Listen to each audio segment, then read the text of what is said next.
Assalamualaikum warahmatullahi wabarakatuh. Bismillahirrahmanirrahim. Alhamdulillahirabbil alamin. Wal 'aqibatu lil muttaqin. Wa la 'udwana illa 'alal zalimin. Asyhadu an la ilaha illallah wahdahu la syarika lah. وأشهد أن محمدا عبده ورسوله لا نبي بعده. اللهم صل وسلم وبارك على سيدنا محمد وعلى آله وأصحابه أجمعين. سبحانك لا علم لنا إلا ما علمتنا إنك أنت العليم الحكيم. وتب علينا إنك أنت التواب الرحيم. ولا حول ولا قوة إلا بالله العلي العظيم.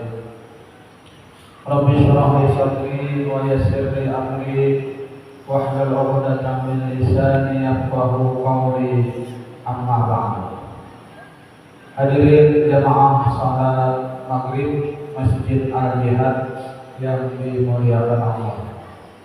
Pertama-tama terlebih dahulu marilah kita sama-sama memanjatkan puji dan syukur kita kehadirat Allah Subhanahu wa taala, karena dengan rahmat, karunia, taufik dan hidayahnya juara sehingga kita kembali pada malam hari ini kita dapat melanjutkan kajian kita tentang ilmu fikih kitab Syafi'i Muhtadin yang membicarakan tentang kitab Shauf, kitab yang akan menjelaskan tentang hal-hal yang terkait dengan ibadah puasa. Salawat serta salam semoga terlimpahkan juga kepada uswatun hasanah kita, junjungan kita Nabi besar Muhammad SAW, pada keluarga beliau, sahabat, para beliau, bahkan pengikut-pengikut beliau ila yaumil qiyamah. Dan marilah kita sama-sama memperbaharui dan memperbaharui kita dengan niat nawaitu an a'taqifa fi masjid sunnatan lillahi ta'ala. Sengaja saya beriktikaf di dalam masjid ini sunnat atasku karena Allah Ta'ala. Hadirin jamaah salat maghrib Masjid Al-Jihad yang dimuliakan Allah. Tidak terasa kita pada malam hari ini sudah berada pada malam ke-9 ke-7 ke-8 5 tadi 6 dan hari itu berarti malam ini malam ke-8 malam Ahad, berarti malam Ahad yang akan datang itu bertepatan dengan malam nisfu Sya'ban.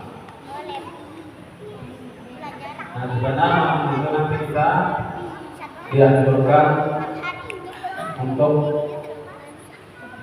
sama-sama setelah sholat maghrib membaca surat Yasin 3 kali dengan niat yang berbeda-beda. Ya. Nah, itu dianjurkan.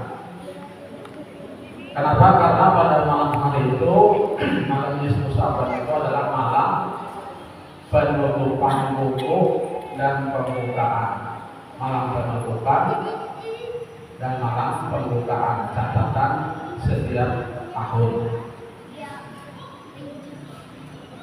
Nah, tapi pada malam hari ini kita bukan membahas itu ya, kita melanjutkan kajian kita.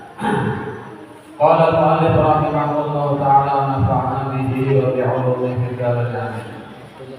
Pasal yang keempat yaitu sunat puasa.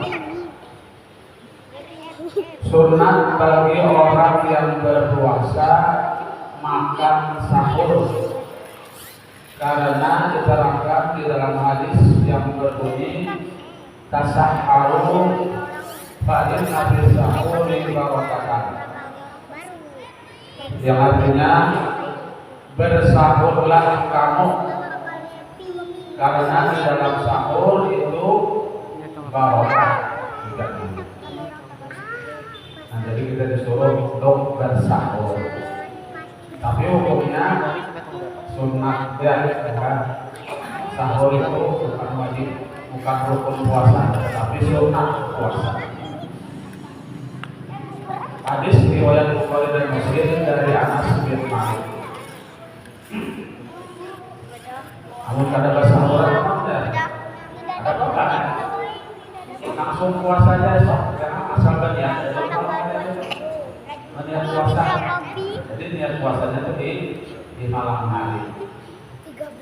Misalnya hendak habis sholat witir kah? 7 hari saja. Misalnya atau hendak kuring kah? Atau hendak kuring niat dulu. Atau ketika akan sahur dulu juga niat. Apa? Jangan.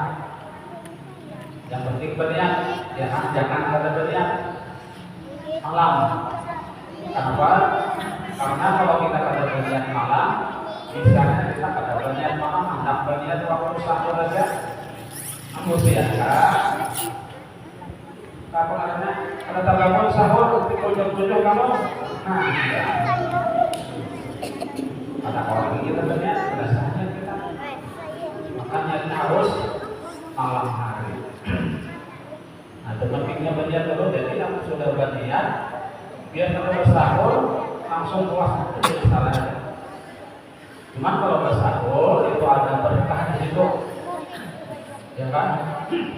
Kita puasa menjadi lebih kuat daripada ada bersahur. Ya, kita lihat aja yang makan sahur dengan yang ada bersahur itu beda. Yang ada bersahur itu biasa kalau lemas, ya, ngaloyo, anu ada bersahur makan, nah kita ya kan. Namun bersahur, insya Allah segar ya kan, kuat, segar, itu bahkan makan sahur. Dan lagi Nabi Sallallahu Alaihi Wasallam bersabda, Ista'inu bil mu'amis sahri ala siyamin nahari wa bil qailulati ala qiyamil lail. Artinya, minta bantulah kamu dengan makan sahur untuk puasa siang hari dan dengan tidur siang hari agar dapat mengerjakan sholat pada waktu malam. Jadi maksud hadis ini, dengan makan sahur itu ibadah puasa kita itu terbantu, ya kan, terbantu bagus, ya kan. Kayak itu juga amal kita misalnya bangun malam di siang hari itu harus ada kuring, kita harus ada tidur. Karena yang keringat tidur itulah kita terbantu malam hari itu, ya kan. Bangun ada malam juga, ada malam. Kalau kita ada tiduran siang, bangun tengah malam itu malas, ya kan. Malas.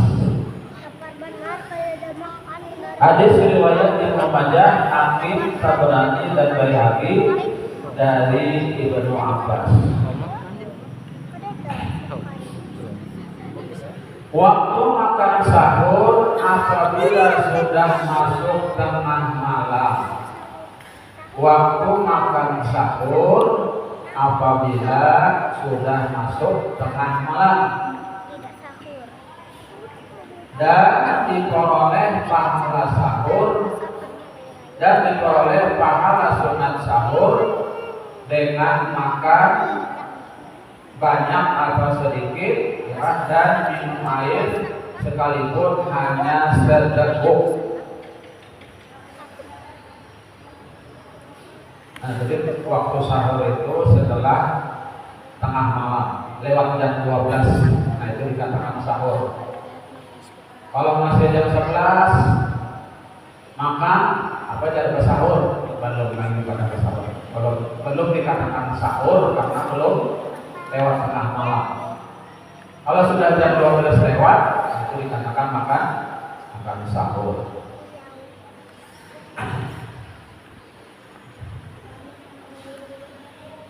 Dan diperoleh pahala sunat sahur dengan makan banyak atau sedikit, dan minum air walaupun hanya seteguk air. Misalnya ada sahabat lagi makan sendiri seteguk air, baru sama bisa segelas.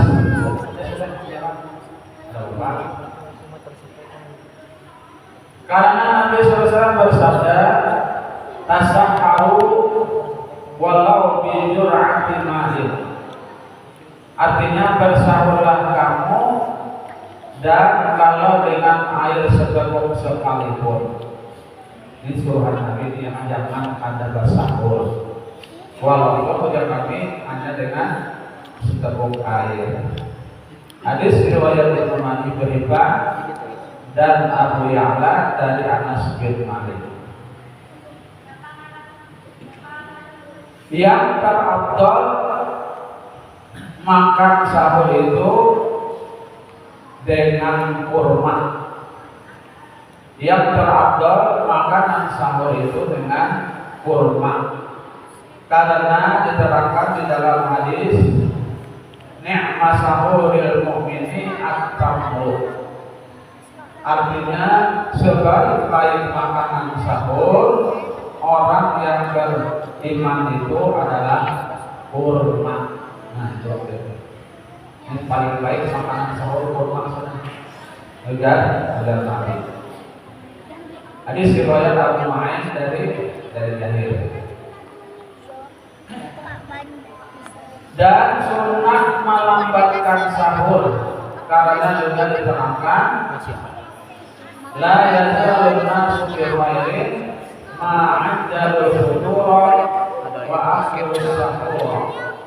Artinya senantiasa manusia dalam kebaikan selama mereka menyegerakan berbuka dan melambatkan sahur.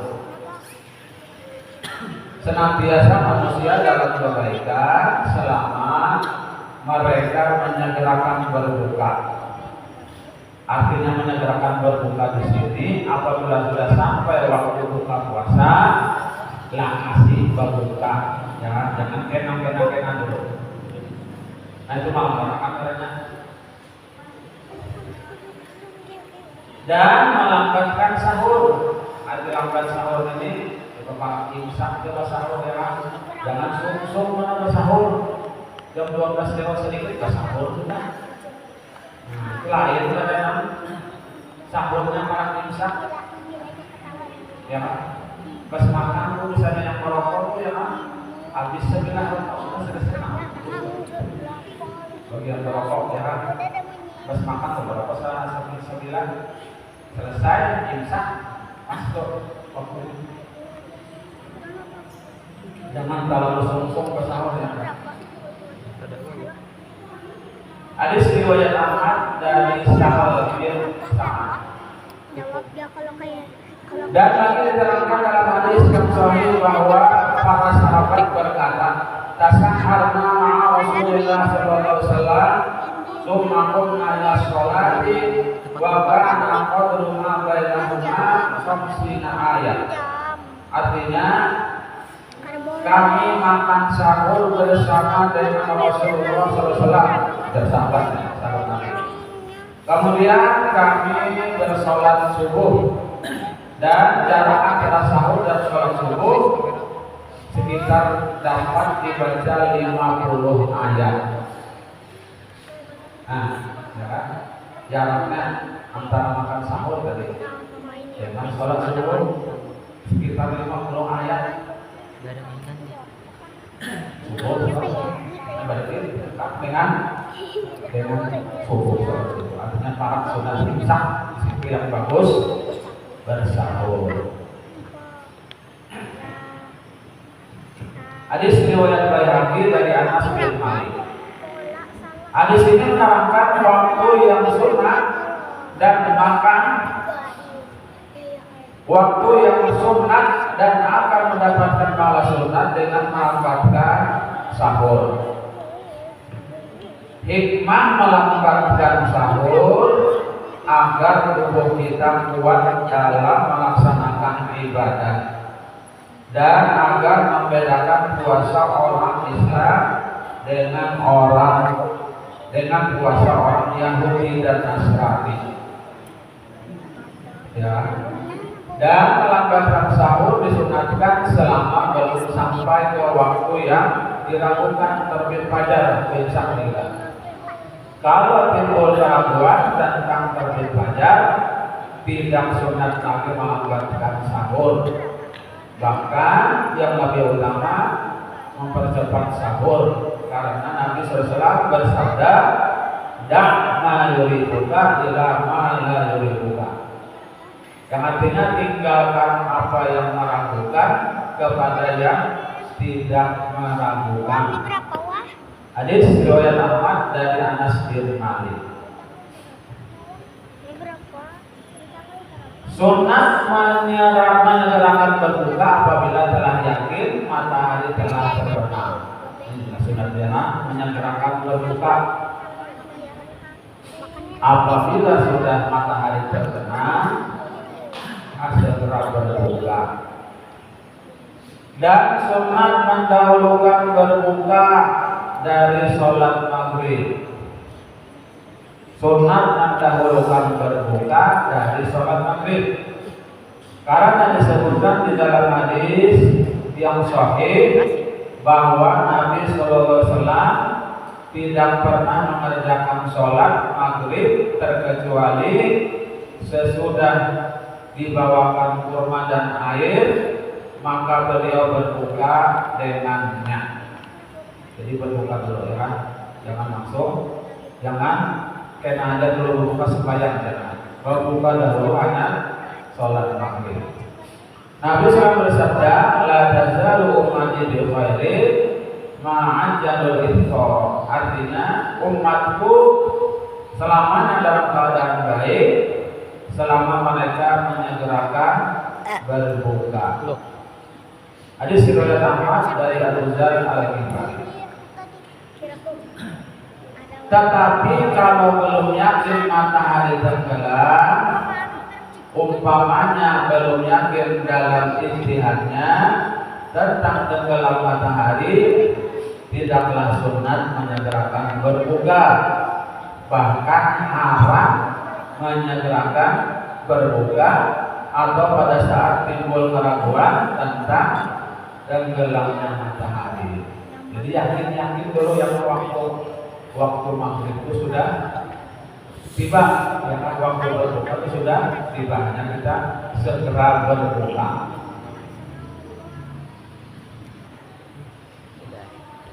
Makruh bagi orang yang yakin tentang tenggelam matahari melambatkan berbuka kalau diyakininya dengan menyegerakan berbuka ia akan mendapatkan pahala fadilah. Dan kalau tidak diyakinkan seperti itu, tidaklah mengapa melambatkan berbuka. Jadi kalau sudah yakin karena waktu berbuka itu sudah tiba, segera berbuka.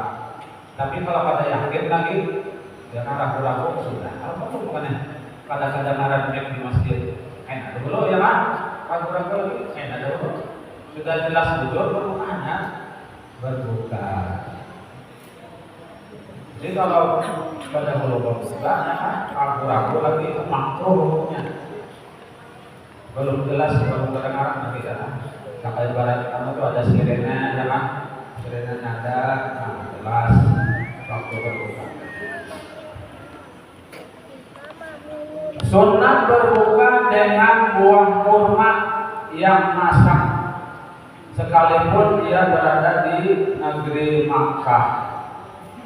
Sunat berbuka dengan buah kurma yang masak, yang basah, ya, sekalipun dia berada di negeri Makkah. Inilah pendapat yang kuat. Sebagian ulama berkata kalau berada di Makkah sunat berbuka dengan air zam-zam. Ya, ada yang mengatakan sebagai ulama apabila kita di Makkah sana, ya kan, sunat berbuka puasa itu dengan air zam-zam. Sebagai ulama ada mengatakan.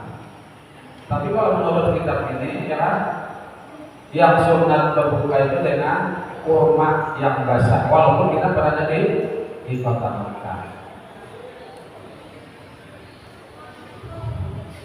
Maka kaul ini termasuk kaul yang dhaif, ya kan? Yang mengatakan tadi kalau kita berada di Makkah sunat berbuka dengan air zam-zam. Karena menyalahi sunnah dan nas. Karena menyalahi sunnah dan nas. Ada sunnah Nabi dan hadis Nabi mengatakan bahwa sunat berbuka itu dengan kurma. Amun misalnya ada kurma apa? Dengan buah saja, buah pisang, buah-buahan, sana orang bukan. Oleh buah-buahan dahulu, jangan langsung makan saja. Nah, tapi kita melaksanakan sunnah Nabi. Kalau banyak kan melaksanakan sunnah, yang sunnahnya itu dengan kurma dahulu. Habis kurma, jangan makan nasi, ya kan? Jangan dahulu makan nasi, hanya kurma, nanti balik.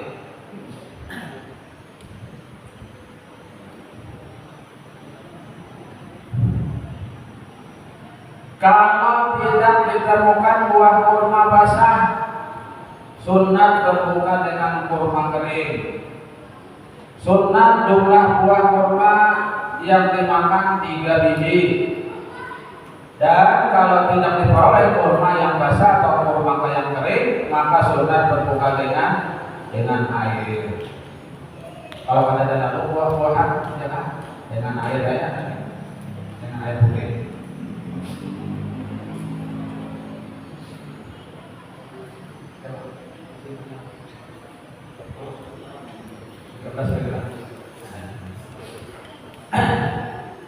Hikmah disunatkan berbuka dengan kurma yang basah atau yang kering karena tidak disentuh oleh api dan dapat mengurangi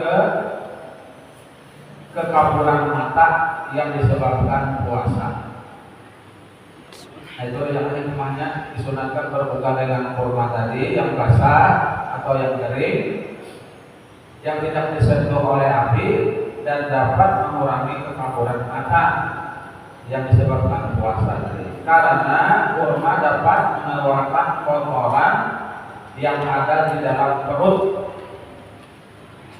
Kalau kotoran telah hilang dan tubuh dari tubuh, maka kurma menjadi makanan seluruh anggota tubuh. Menurut pendapat para dokter bahwa kurma dapat melemahkan pandangan mata. Ini memang kalau makanannya terlalu banyak, sebenarnya kurma tadi terlalu banyak makan lalu melemahkan pandangan mata. Tapi kalau anjuran Nabi 3 biji aja makan, jadi masalah. Yang kebanyakan itu misalnya sekali buka sampai itu makan kurma, kebanyakan. Ya, kalau kabur ada. Nah, jangan terlalu banyak, hanya 3 biji untuk Nabi yang disunatkan itu. Karena sesuatu itu bermanfaat yang sedikit dan memberikan mudarat apabila terlalu banyak.